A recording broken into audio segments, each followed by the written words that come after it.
दोस्तों नमस्कार। Welcome to GS fighters. दोस्तों टारगेट सीरीज को कंटिन्यू करते हुए आज प्रैक्टिस सेट नंबर 38 को डिस्कस करेंगे हम लोग। और जैसा कि आप लोग जानते हो, जीके और जीएस के क्वेश्चंस की प्रैक्टिस करते हैं हम लोग टारगेट सीरीज के अंतर्गत। और ये क्वेश्चंस हमने Delhi police exam, Uttar Pradesh police exam का जो सिलेबस है उस पर बेस्ड तैयार किए हैं हमने। ठीक है, साथ में रहते हैं हमारे करंट अफेयर से प्रश्न भी।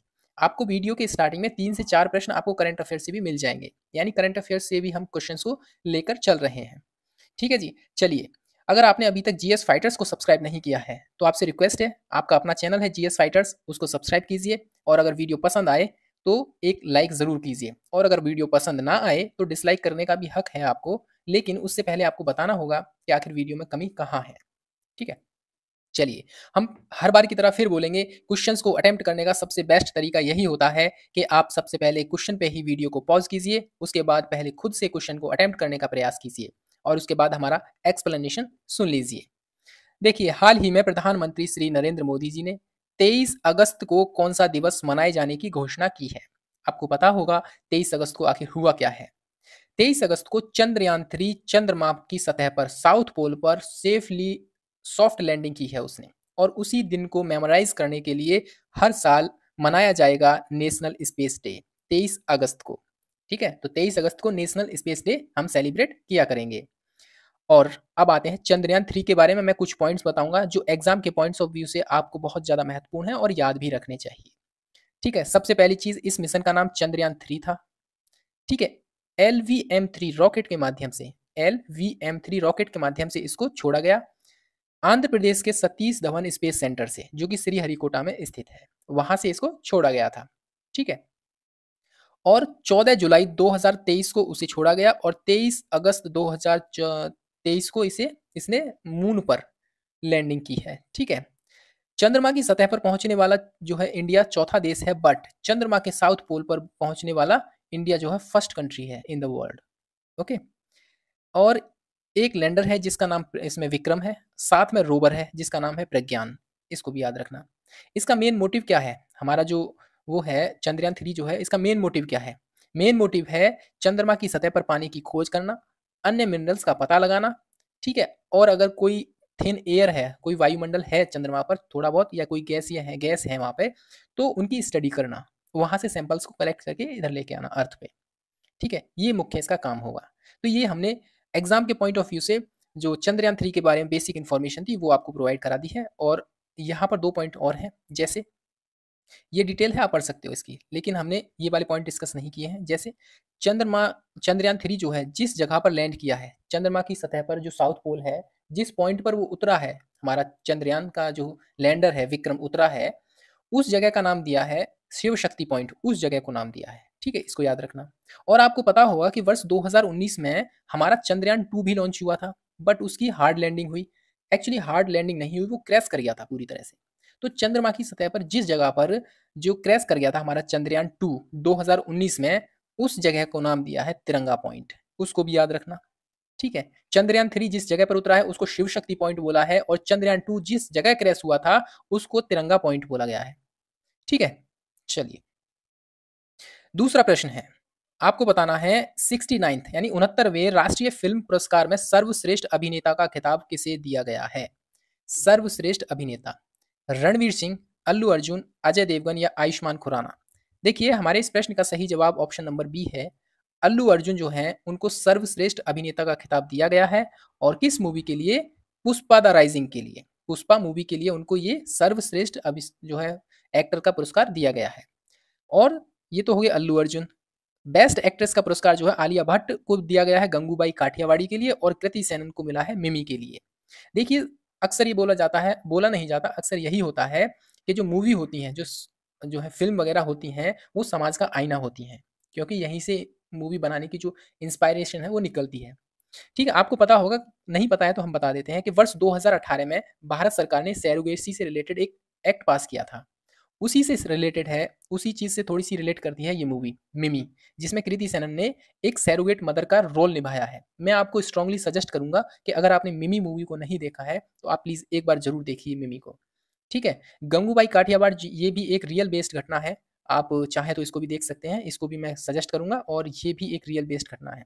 एक्चुअली जो पुष्पा मूवी है उसमें जो चंदन का व्यापार होता है, साउथ में चंदन मिलता है आपको पता है और वो चंदन बहुत ज़्यादा वैली में मिलता है, घाटी में जाके नीचे और वो खतरनाक होता है वहाँ से चंदन की लकड़ी को काट कर निकाल कर लाना और ये इल्लीगल भी है। तो उसी चीज़ से रिलेटेड है ये पुष्पा मूवी, ठीक है? और जो है 69वें नेशनल अवार्ड्स जो हैं दिल्ली के नेशनल मीडिया सेंटर में इनको इसका आयोजन किया गया था और बेस्ट मूवी मिली को इसको अवार्ड मिला है रॉकेटरी को। बेस्ट हिंदी फीचर फिल्म मिली है ऊधम सिंह, ठीक है? Best supporting actor Pankaj Tripathi, मिमी मूवी में है ये भी, ठीक है? चलिए, तो ये थी इन्फॉर्मेशन 69वें नेशनल फिल्म अवार्ड के बारे में। तीसरा प्रश्न है, देश का पहला एआई यानी आर्टिफिशियल इंटेलिजेंस स्कूल किस राज्य में स्थापित किया जा रहा है? एक्चुअली ये हो चुका है, स्थापित हो चुका है।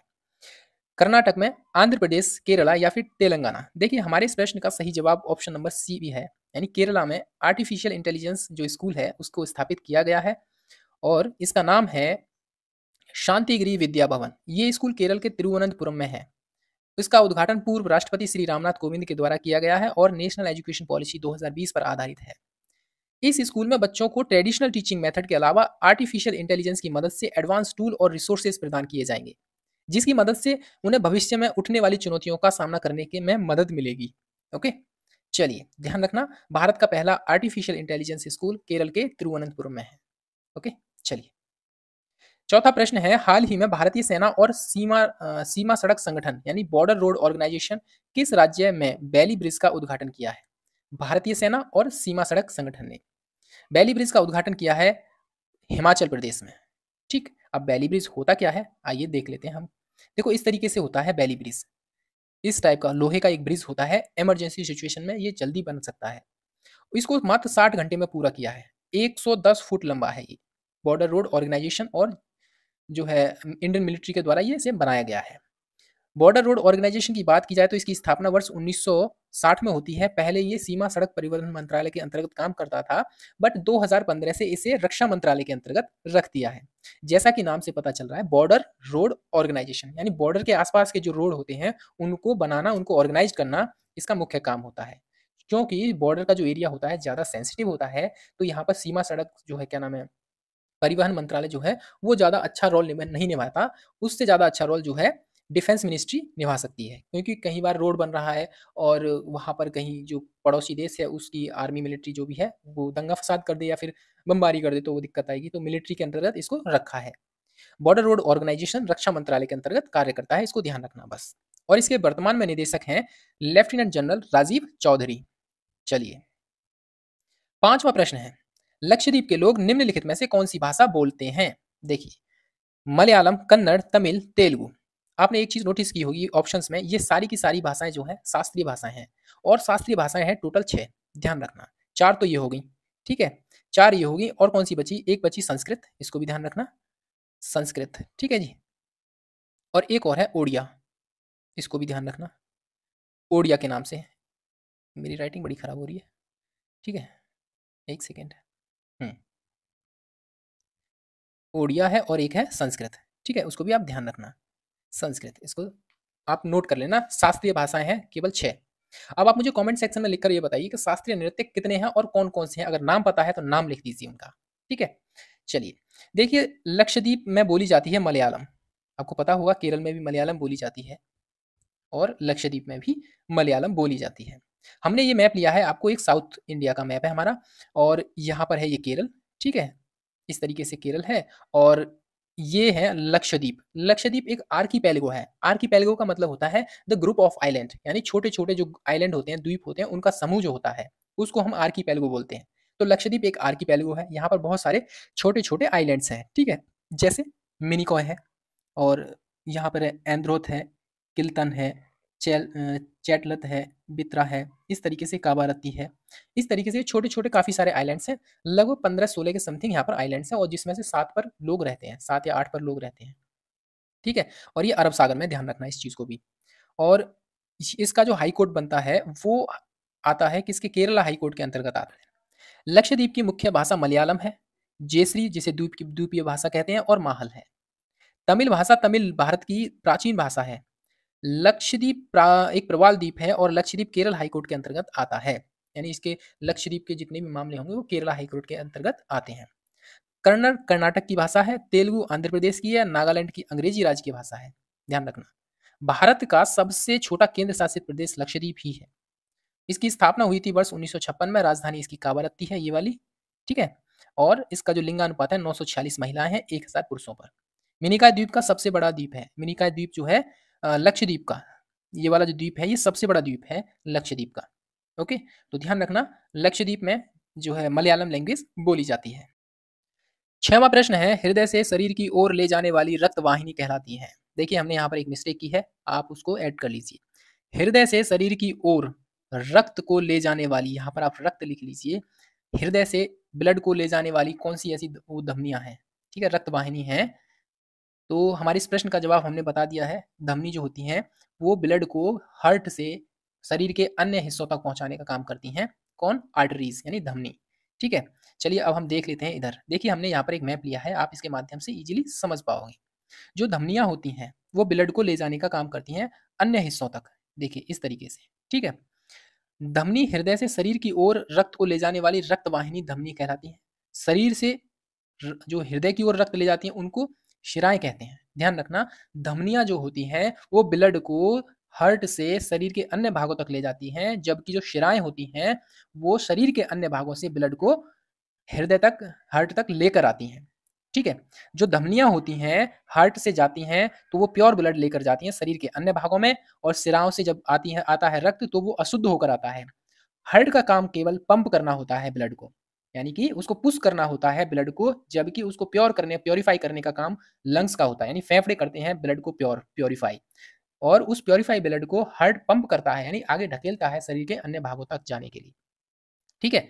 और जो पल्मोनरी धमनी होती हैं यानी फुफ्फुस धमनियां होती हैं, इनमें अशुद्ध रक्त होता है, जबकि पल्मोनरी सिरा होती है उनमें शुद्ध रक्त होता है। इसको भी आप नोट कर लीजिए, ठीक है। देखिए आप लोग इसकी पीडीएफ डाउनलोड कर लीजिए वहां से, टेलीग्राम से। टेलीग्राम का लिंक इस वीडियो के डिस्क्रिप्शन में है, और आप वहां से हर टेस्ट पेपर को पीडीएफ जो है इजीली पा सकते हो आराम से, ठीक है। 7वां प्रश्न है, किसकी अनुशंसा पर भारतीय संविधान में मूल कर्तव्यों को शामिल किया गया था? मूल कर्तव्य आपको पता होगा, 42वां संविधान संशोधन 1976। सरदार स्वर्ण सिंह समिति, option number C is the right answer of this question. यानी सरदार स्वर्ण सिंह समिति की सिफारिश के आधार पर संविधान में मूल कर्तव्यों को ऐड किया गया था, वो भी 42वां संविधान संशोधन के माध्यम से। अच्छा, यहाँ पर जैसे एम पुंछी आयोग है, ये देखो केंद्र और राज्य से संबंधित है। LM सिंघवी जो है पंचायती राज से संबंधित है। सरकारी आयोग जो है केंद्र और राज्य से संबंधित, यानी ये और ये दोनों, MM पुंछी आयोग और सरकारी आयोग केंद्र और राज्यों से संबंधित है। LM सिंघवी आयोग जो है वो पंचायती राज से संबंधित है। और हमारे इस प्रश्न का सही जवाब है ऑप्शन नंबर सी, यानी सरदार स्वर्ण सिंह समिति की सिफारिश के आधार पर मूल कर्तव्यों को ऐड किया गया था। हालांकि इस समिति ने मूल कर्तव्य केवल 8 मूल कर्तव्यों की सिफारिश की थी, लेकिन जोड़ा गया 10 को, इन 10 मूल कर्तव्य इसमें ऐड किए गए थे। और फिर बाद में 86वां संविधान संशोधन किया गया 2002 में, और इसमें 11वां मूल कर्तव्य भी इसमें ऐड कर दिया गया, जिसमें बोला गया है 11वां जो मूल कर्तव्य है कि प्रत्येक अभिभावक का यह कर्तव्य होगा कि वो अपने 14 वर्ष तक के बच्चों को निःशुल्क अनिवार्य शिक्षा प्रोवाइड कराएं। ऐसा 11वां मूल कर्तव्य में बोला गया है, ठीक है। इनके बारे में हम डिस्कस कर चुके हैं, जैसे MM पुंछी आयोग सरकारी आयोग केंद्र राज्य संबंधित है, ठीक है। LM सिंघवी आयोग पंचायती राज से संबंधित है, ठीक है। चलिए 7वां प्रश्न है, एक सेकेंड, ये कौन सा प्रश्न था? 7वां, ओके, चलिए डबल हो गया, आज ये क्वेश्चन एक्स्ट्रा मिलेगा आपको। 7वां प्रश्न है, 1866 में दादा भाई नौरोजी द्वारा लंदन में निम्नलिखित में से कौन से संघ या संस्था की स्थापना की गई थी?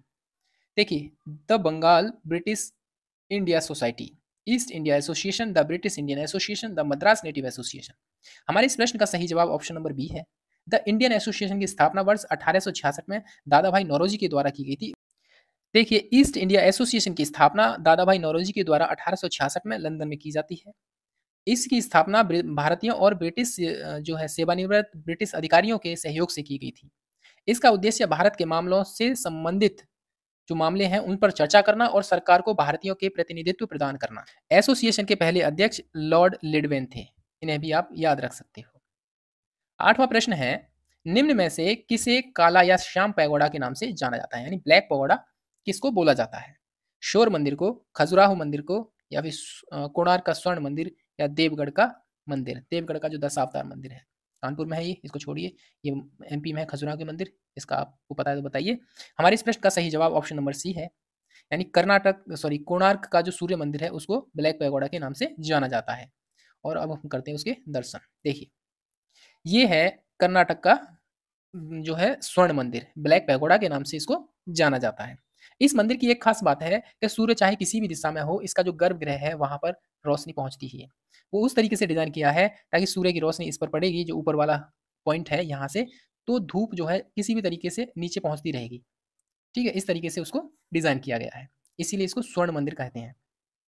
सूरज की रोशनी हर वक्त यहाँ पर रहती है, हालांकि नाइट में नहीं रहती है, बट दिन में जब भी सूरज निकलता है, रोशनी चाहे सूरज किसी भी दिशा में हो, रोशनी रहेगी रहेगी। कोणार्क के सूर्य मंदिर को ब्लैक पैगोडा कहा जाता है और गंग वंश के राजा राजा नरसिंह देव प्रथम ने 1250 में इसकी स्थापना की गई थी। ठीक है, चलिए, नौवां प्रश्न है, भारत में धीमी कृषि विकास गति के लिए निम्नलिखित में से कौन प्रभावी कारण है?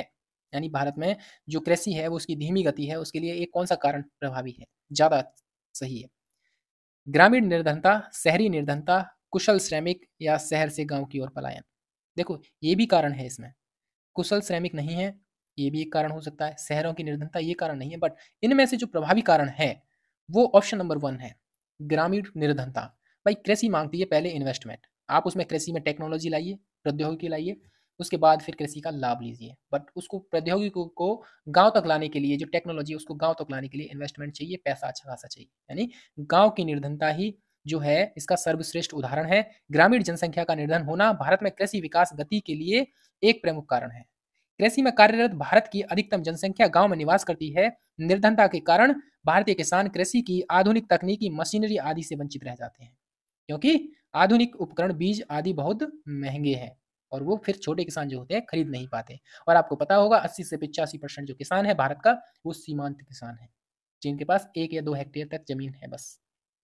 ठीक है, 10वां प्रश्न है, रेफ्रिजरेटर खाद्य पदार्थों को खराब होने से बचाते हैं क्योंकि इसके न्यूनतम तापमान पर जीवाणु और जो फफूंद होते हैं वो निष्क्रिय हो जाते हैं। इसके न्यूनतम तापमान पर रोगाणु मर जाते हैं, इसके न्यून तापमान पर रोगाणु जम जाते हैं और यह खाद्य पदार्थों को रोगाणु रहित कर देते हैं। देखिए, हमारे इस प्रश्न का सही जवाब ऑप्शन नंबर बी ए है।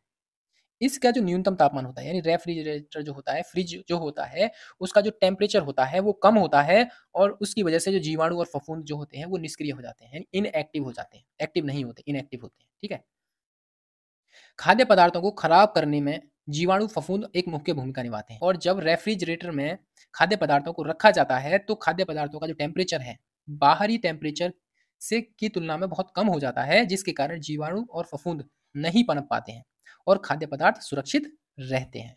ठीक है, 11वां प्रश्न है, राष्ट्रीय एड्स अनुसंधान संस्था कहाँ पर है? राष्ट्रीय एड्स अनुसंधान संस्थान कहाँ पर है? आपके ऑप्शंस चेन्नई, नई दिल्ली, मुंबई या पुणे। देखिए, राष्ट्रीय एड्स अनुसंधान संस्थान है पुणे में। ठीक है, ध्यान रखना, पुणे में है राष्ट्रीय एड्स अनुसंधान संस्थान। इसकी स्थापना होती है वर्ष 1992 में। 1992 में प्रोजेक्ट एलिफेंट को भी चलाया गया था, ध्यान रखना। और अन्य संस्थान जैसे भारतीय मौसम वेधशाला पुणे में है, ये भी इंडियन सिक्योरिटी प्रेस ये भी पुणे में है, भारतीय पेट्रोलियम संस्थान देहरादून में है, भारतीय मौसम विज्ञान संस्थान नई दिल्ली में है। ये भी महत्वपूर्ण है, इनको भी आप याद रख सकते हो। आप पीडीएफ ले लीजिए, इसकी फ्री है बिल्कुल, टेलीग्राम पर जाइए, वहां से हर टेस्ट की पीडीएफ आपको निःशुल्क मिलेगी। अपने किसी पड़ोसी देश के साथ भारत का काला पानी क्षेत्रीय विवाद है। आपको बताना है अपने किस पड़ोसी देश के साथ भारत का जो काला पानी क्षेत्रीय विवाद है वो कौन सा पड़ोसी देश है हमारा। आपके ऑप्शंस हैं नेपाल, बांग्लादेश, पाकिस्तान या फिर श्रीलंका। देखिए, हमारे इस प्रश्न का सही जवाब ऑप्शन नंबर 1 है। काला पानी जो क्षेत्रीय विवाद है वो नेपाल के साथ है। अब चलते हैं मैप में, देख लेते हैं आखिर है कहाँ काला पानी। देखिए, हमने ये मैप लिया है अपने उत्तराखंड का, ये है हमारा उत्तराखंड। ठीक है, एक सेकेंड, ये है अपना उत्तराखंड और ये है नेपाल। उत्तराखंड का जो सबसे ऊपर वाला क्षेत्र है, यानी इसको बोलेंगे हम नॉर्थ ईस्ट वाला, यानी ईस्ट का सबसे पॉइंट जो है यही है यहाँ पे, इस तरीके से ये काला पानी विवाद है। और लिम्पिया धुरिया जो भी है ये भी है, और एक और है, ये लिम्पिया धुरिया हो गया, काला पानी हो गया, और एक लिपु लेक। ये 3 विवाद चल रहे हैं नेपाल और भारत के बीच। मुख्य विवाद है काला पानी को लेकर। ठीक है, वर्ष 1962 के युद्ध में भारत ने अपना सैनिक पोस्ट बनाया था यहाँ पर काला पानी पे। आपको पता होगा 1962 में इंडिया और चाइना के बीच में एक जंग हुई थी। Unfortunately India was lost this battle. In 1962 और इसी कारण यहाँ पर भारत ने अपनी एक पोस्ट बना ली थी काला पानी में, ठीक है? और उस वह पोस्ट आज भी जारी है, इंडिया के कब्ज़े में है और नेपाल इसको खाली कराना चाहता है। इस स्थान पर चीन, नेपाल और भारत तीनों ही की सीमाएँ मिलती हैं, इसीलिए इंडिया ने यहाँ पर अपनी पोस्ट बनाई थी, ठीक है? क्योंकि ये ट्रायंगल पॉइंट है इंडिया, नेपाल और चाइना का, ठीक? चलिए, तो ध्यान रखना काला पानी जो विवाद है इंडिया और नेपाल के बीच है। और 13वां प्रश्न है निम्नलिखित में से कौन-सा बागवानी से संबंधित है? कौन-सा बागवानी? आपके ऑप्शंस हैं बाढ़ प्रचालन, हरित क्रांति, स्वर्ण क्रांति या श्वेत क्रांति। देखो, हमारे इस प्रश्न का सही प्रश्न जवाब है ऑप्शन नंबर सी। हरित क्रांति कृषि उद्योग से कृषि से संबंधित है और श्वेत क्रांति आप मुझे बताइए। चलिए मैं ही बताता हूँ, ये दुग्ध उत्पादन से संबंधित है, ठीक है? तो बागवानी से संबंधित है स्वर्ण क्रांति, ठीक है? चलिए, देखिए, बागवानी से संबंधित है स्वर्ण क्रांति। स्वर्ण क्रांति के अंतर्गत शहद उत्पादन, फल उत्पादन, समस्त बागवानी उत्पादों के उत्पादक क्षमता के विकास हेतु स्वर्ण क्रांति का आरंभ किया गया था।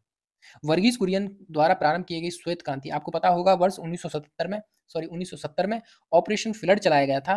ऑपरेशन फ्लड 3 चरणों में चलाया गया था। पहला ऑपरेशन जो है ऑपरेशन फ्लड जो था पहला चरण चलाया गया था 1970 से 1980 तक, दूसरा 1980 से 86 तक और तीसरा था 1986 से आई थिंक अगर मैं सही हूँ तो 1996 तक उसको चलाया गया था, ठीक है? श्वेत क्रांति को ऑपरेशन फ्लड के नाम से भी जाना जाता है। एम.एस. स्वामीनाथन भारतीय हरित क्रांति के जनक के रूप में उनको जाना जाता है, ये भी आप ध्यान रख सकते हो। चलिए, 14वां प्रश्न है एक देश अपनी मुद्रा के अवमूल्यन का सहारा लेता है।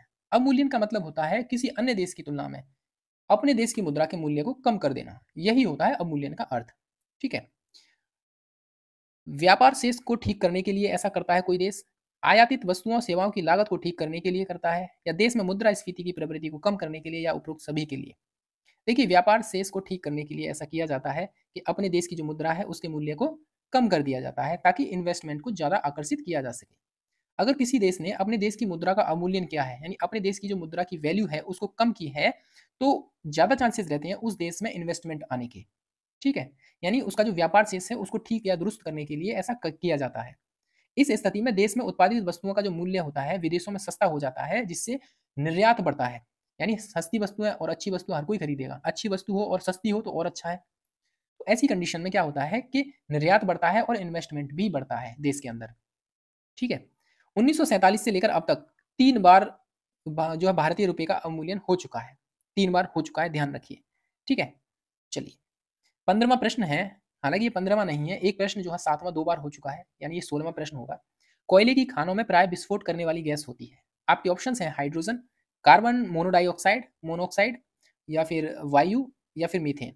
देखिए, मीथेन एक ऐसी गैस होती है जो कोयले की खानों में पाई जाती है और ये एक ज्वलनशील गैस होती है। जब भी ऑक्सीजन के संपर्क में आती है ये विस्फोट कर जाती है, यानी ये इसमें आग लग जाती है वायु के संपर्क में आने से, और जो कोयले की खानें होती हैं वो विस्फोट कर जाती हैं बहुत ज़्यादा। अक्सर न्यूज़ में हम लोग सुनते रहते हैं। तो चलिए, ये था हमारा प्रैक्टिस सेट नंबर 38 और अगर वीडियो पसंद आया है तो उसको लाइक करके ही जाना, और सब्सक्राइब नहीं किया है चैनल को तो कर लीजिए। आपका अपना चैनल है जीएस फाइटर्स, और इस टेस्ट की पेपर की जो पीडीएफ है आपको मिलेगी टेलीग्राम पर, और टेलीग्राम का लिंक आपको वीडियो के डिस्क्रिप्शन में मिल जाएगा। ओके, चलिए फिलहाल इस वीडियो में इतना ही, और फिलहाल थैंक यू वेरी मच।